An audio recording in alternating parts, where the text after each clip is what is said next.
Hello বন্ধুরা, PT পড়ার design চ্যানেলে আপনাকে স্বাগতম। আজকে আমরা রোটেট টুল এবং রিফ্লেক্ট টুলের কাজ শিখব।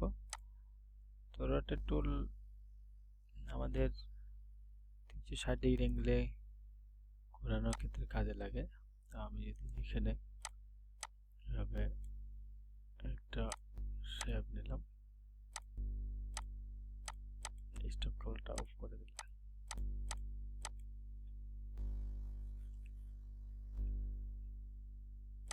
এখানে একটা শেপ নিলাম, নেওয়ার পরে আমি যদি এখন রোটেট টুলে ডাবল ক্লিক করি এখানে তাও আসবে। এখন যদি আমি ক্লিক করি এখানে, সরি, আমি এখানে ডাবল ক্লিক করলে দেখেন আমার এটা 15 ডিগ্রি অ্যাঙ্গেলে।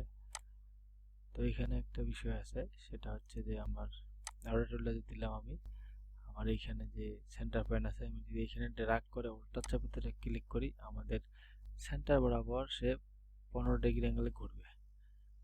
এখন যদি আমি এইখান থেকে এইখানে ক্লিক দেই, ক্লিক দেওয়ার পরে এখানে উল্টা চাপে আমি এখানে উল্টা চাপে ধরে আমি যদি এখানে ক্লিক দেই, সেক্ষেত্রে আমার এই যে আমি ক্লিক দিলাম, এই ক্লিকের স্থান থেকে আমার এটা 12 ডিগ্রি 15 ডিগ্রি অ্যাঙ্গেলে ঘুরবে। কন্ট্রোল যদি এখন আমি ডি দেই, কন্ট্রোল ডি দেই, দেখেন আমার এটা একটা সুন্দর ডিজাইন হয়ে গেল। এরপরে যদি আমরা এখান থেকে মাল্টিপ্লাই লার্জ স্ক্রিন দিয়ে চেঞ্জ করে দেখি, দেখেন আমাদের ডিজাইনটা পাল্টে গেল। এক্ষেত্রে যদি আমি এখানে এইভাবে ড্র্যাগ করি, ড্র্যাগ করার পরে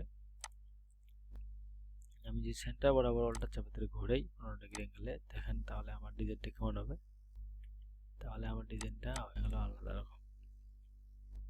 এখন যদি আমি এখান থেকে চেঞ্জ করি মুভ, দেখেন এইভাবে আমাদের ডিজাইনগুলো শো করবে। তো আমি এটা ডিলিট করে দিলাম। তো আমরা একটা যে রেক্ট্যাঙ্গেলকে এইভাবে ঘোরাতে চাই, এইভাবে সিলেকশন করে রোটেট দিয়ে এখানে সেন্টার বরাবর অল্টার চাপে ধরে ক্লিক দিলাম, এখানে আমি 30 ডিগ্রি অ্যাঙ্গেলে ঘোরাতে চাই, কন্ট্রোল কপি দিলাম, কন্ট্রোল ডি চাপলাম। তো আমার এটা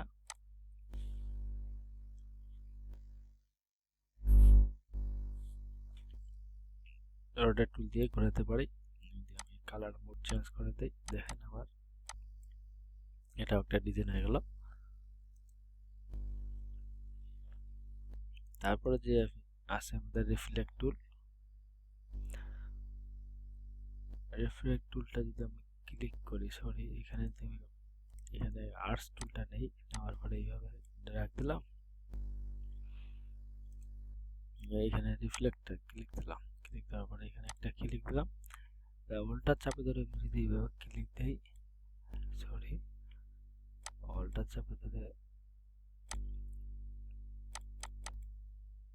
আমি একটু স্ট্রোক নিলাম, এইভাবে নেওয়ার পরে আমি রিফ্লেক্ট টুলে এখানে ক্লিক দিলাম। এখন যদি উল্টা চাপে ধরে এইভাবে ঘোরাই, দেখেন আমার একটা পাতার মতো শেপ তৈরি করে দিল। আমি সোজা করে এইভাবে নিয়ে নিলাম, আমি শিপ এক্সরে কালার নিয়ে নিলাম।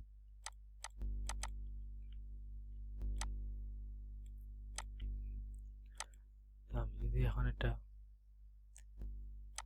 এইভাবে সিলেকশন করি, কন্ট্রোল দিতে গ্রুপ করলাম, গ্রুপ করার পরে এখন যদি আমি এখানে রিফ্লেক্ট করি, রিফ্লেক্ট করলাম, এখানে উল্টা চাপে এখানে রিফ্লেক্ট করলাম, তারপরে ভার্টিক্যাল দিলাম, ভার্টিক্যাল দিলে কপি দিলাম, দেখেন আমার একটা এপাশ ওপাশ হয়ে গেল।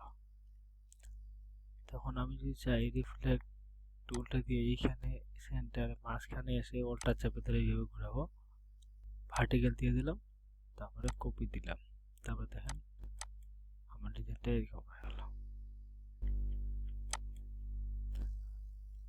রিফ্লেক্ট টুল দিয়ে আমরা এইভাবেও ডিজাইন করতে পারি। যদি আমি এটা এইভাবে নেই,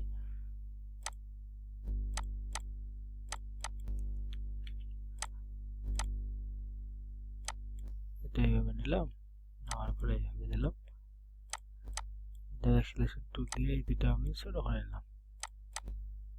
আমি যদি এইটা এইভাবে দিই, তারপরে এটা যদি আমি রিফ্লেক্ট আমরা এইখান থেকে করতে পারি, অথবা এখানে ক্লিক করে এখানে ট্রান্সফর্মে এসে রিফ্লেক্ট দিলাম, আমি যদি ভার্টিক্যাল বরাবর কপি করি, কপি দেওয়ার পরে দুটো সিলেকশন করলাম, অথবা পাথ ফাইন্ডারে এসে আমরা ডিভাইডেড করে দিলাম, তারপরে আনগ্রুপ দিয়ে এটা ডিলিট করে দিলাম, এটা ডিলিট করে দিলাম। এটা আমরা যদি এখন অ্যাড করে দেই, একটা লাভ হয়ে গেল আমাদের।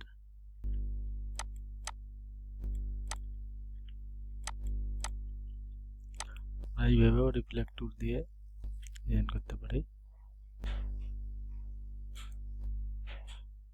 তো বন্ধুরা, আজকে আমরা দেখলাম রোটেট টুল কিভাবে ব্যবহার করতে হয়, রিফ্লেক্ট টুল কিভাবে ব্যবহার করতে হয়। আজকের টিউটোরিয়াল এই পর্যন্তই। সবাই ভালো থাকবেন, সুস্থ থাকবেন, ধন্যবাদ।